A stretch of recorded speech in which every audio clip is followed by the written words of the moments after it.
Hello everybody, my name is Petr Koutný. Today I have for you another exciting and brilliant chess game. Let's come back to 2017 to St. Louis, where the famous St. Louis Rapid Tournament was played, and today I have for you brilliant chess game of two chess stars. With white pieces, this game played amazing chess legend Garry Kasparov. With black pieces, this game played David Navara, who used to be one of the strongest Czech chess player in Czech history. So good two chess players are going to play this game. And what's the story of this game?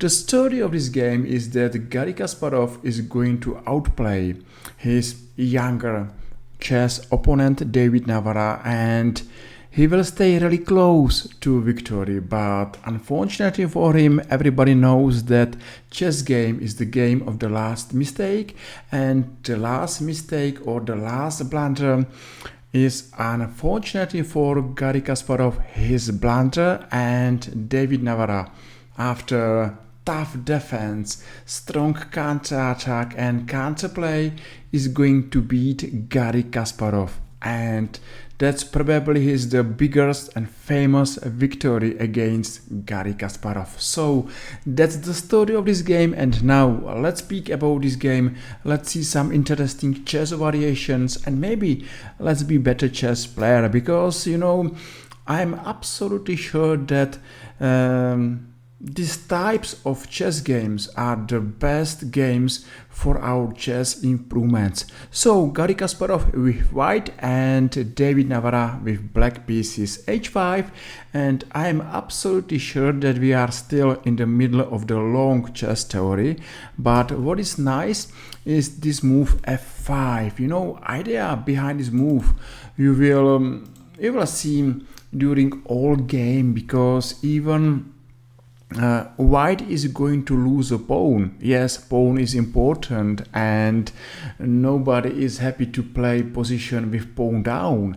At the other side, black is going to play a really whole game with a really passive, nearly dead bishop, and that's the price for this pawn, and that's the cost what Garry Kasparov is happy to pay. So f5 mean that this black's light squares bishop on g6 is going to be locked in the prison, and of course here move g5. And for your good chess understanding, it's good to remember that this bishop is absolutely bad bishop with no big impact to game, and it's good to remember that the chess game is game of our chess pieces, and good chess player has a good pieces. So knight c6 and knight f4, and that's exactly locked bishop in heavy prison. And now the game of course is open. Black is playing with pawn up, and that's nice for him, but is playing with terrible bad bishop on g6. And now is there a question, what is more? What is more? What do you think? Is it more material, say pawn, or do you prefer more active position with good pieces against such a bad and passive bishop on g6? That's up to you, but if I have choice, I will prefer to play this position for white. So a6, bishop g2, and after a few exchange on d4, knight c6, and now David Navara is going to play bad move, bishop b4. This move is a passive, and yes, of course, black maybe still is absolutely okay, because there is some kind of chess compensations, bishop on g6 for a pawn, but the biggest white's advantage is hidden in white's activity, and for this reason black has to search for counter-attack, and the best way how to do it is to play queen a5, and the reason is of course to have chance to play bishop c5. And now let's watch this position. Say long castle makes sense. Now queen e2 and rook d5. Yes, I absolutely agree that still this position is unpleasant for black, but everything is open. But yes, maybe that's not good at all. So probably engines are not right here, and David Navara was right. Bishop b4, long castle, and bishop took on c3. It's a good question what's going on after second pawn on g5, because now is the question. Yes, where is the white's full compensation for 2 pawns? Say only for 1, but after these moves maybe this queen, it's too far from the safe squares, and maybe rook g1, e6 and queen g2 seems like black is without moves and black is losing without any fight. Yes, of course, 1 pawn, 2 pawns, 3 pawns, that every time is nice to have material advantage, but it's important to understand that nothing is for free, and even 1 pawn is a chance to be under attack, to have problems. And I don't understand why to have twice bigger problems. This pawn on g5 is of course not interesting for black for these reasons, and black took on c3. Okay, I understand that this move sounds like good move, because white's king, it's not a safe king, and maybe some kind of attack against this king should be good counter attack or hopes for black to play for advantage, victory or draw. Everything is open, and queen a5 makes sense. And now maybe much more stronger is to take this pawn by a bishop on d5, and say after this sequence of moves, yes, I still believe that white's got nice advantage. And here exactly this variation, I will tell you that this advantage is a winning advantage, and I show you this variation only because to show you how this position is difficult for black and how it's not hard to lose this position. But it's not important, just I have the feeling that this move it's not bad at all, but Garry Kasparov decided to enter endgame, and that's maybe the reason why I'm going to show this game, because bishop on g6 is the biggest reason why white believe in endgame, because he still believes that black will face big difficulties in every endgame with such a bad bishop. And since beginning till now, since beginning till future, black's problems are hidden exactly on bishop on g6, and that's something what is good to remember, that with bad pieces we are playing bad games, with good pieces we are playing a good game. And it's good to remember that good chess player has good pieces. Of course, both players are good and great, but now Garry Kasparov, step by step, move by move, is outplaying his younger chess opponent. So short castle makes sense, exchange, and rook d1. It's nice that Garry is not hurried to take back a pawn, and he still believes that activity of his remaining not active pieces are much more important than to take another pawn on c6. So I'm enjoying this game, and it's nice to see technique of one of the greatest chess player of chess history, because say Garry Kasparov, it's not hurried to take back a pawn. He's going to improve his position. He's going to bring his not active rook to d file, and he's playing well. So now c4, it's another good move. Why white is playing move c4? because he knows that he is going to win this pawn, and this c4 pawn one day should go to c5, c6, c7, c8, and of course everybody knows that one of the most strongest chess plan in endgame is to play for pass pawn.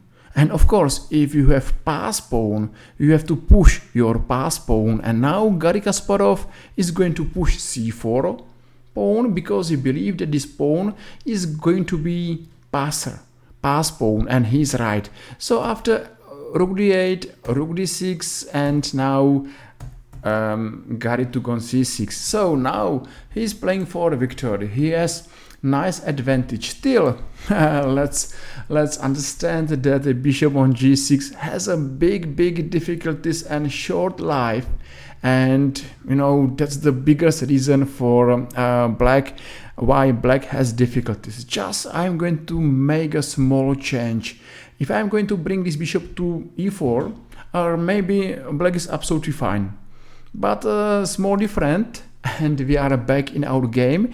Bishop on g6 is the best reason why whites got advantage. So rook c8, and now let's improve the last not active piece. Exchange on c8 and king c3 makes sense, and now rook a6. White is winning here, but that's not end of this game, because if black is not going to resign here, he has to find counter-attack, and that's exactly another reason why it's good to follow this game till end, because black is not happy to resign immediately. He still believes that has chance, and his chances are here. Maybe he's going to play rook b8, b1, h1, take this pawn and hurry with this pawn, or maybe he's going to hurry with another pass pawn. And you know, as I told you, pass pawns are the strongest winning plans in our games. Black has got hopes. You know, black of course knows that his position is nearly dead position, but still is not lost, because till we are playing, till we are fighting, we have chance. And now it's good to remember that we have to fight till end. We have to be active. We have to never ever resign too early. And I think that this stage of this game, black is going to play amazingly, and he is going to fight for his life. So rook b8, why not? And now rook b1, c5, and e1. Okay, a few checks, and now or maybe still white is winning everywhere. For example, this variation e6, check, and exchange, c6, check, c7, and of course this is a simple winning variation, simple winning position for white. Yes, of course, but everybody knows that what is hardest in a chess is the winning game. And you know, even Garry Kasparov has difficulties to win this position. Unfortunately for him, he is going to lose this game at the end, and I understand why Garry was upset after this game. Yes, that's a chess. Sometimes we are happy, sometimes we are upset, but what is important, we have to fight. We have to fight till end, and we have to believe in ourselves that we have chance to survive, and after surviving, we have chance to beat our opponent. That's a fight, that's a life, that's a chess. So okay, now what we are going to follow is move knight d3. Everything is fine still for white, because white's got advantage, but black is fighting. Just remember, one move, second, another moves are here, and that's a nice and interesting counter-attack. You know, black has to close his eyes. He knows that he is losing nearly everything everywhere in every lines, but still he is fighting, and that's good to remember. You have to fight. So c6, check, and now rook c2, e6, it's still winning, h3, knight b4, and after these moves, you know, it's not a simple position, because here are two strong black pass pawns, and that's the result of his brave counter-attack. And maybe for this stage of the game he's not losing immediately, and white has to be careful because this position is not simple. And as I told you, this was only a rapid game, so both players are short on time now, so to play a mistake is not a difficult, it's really easy. So okay, after these moves I think everything is fine. And here Garry Kasparov has queen as well, but now it's important to understand that white is not winning at all. White has to change his mind and has to accept the draw.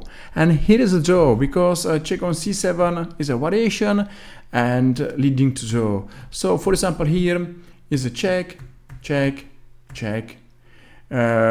Just to go to d8, it's losing. So yes, black has to be careful. Maybe to go here, check, check, check, and draw. But what's happened? Maybe Garry Kasparov missed something and he played knight c6 hoping for a victory. And yes, looks like this is a winning. But one of the biggest advantage of to have material advantage is that you have chance to give material back. And check and rook d6, and it's a surprise that white is losing. Doesn't matter that white was winning nearly all time during this game. He played a last mistake, he was not happy with draw, he missed winning chances, and finally he is losing. And that's a chess, that's a life, and that's a beautiful game between Garry Kasparov and David Navara, what we saw right now. At the end of this video, hopefully you enjoyed this video and this game, and if yes, feel free and press like or press follow and made my day. Thank you very much for watching. See you soon, take care, bye bye.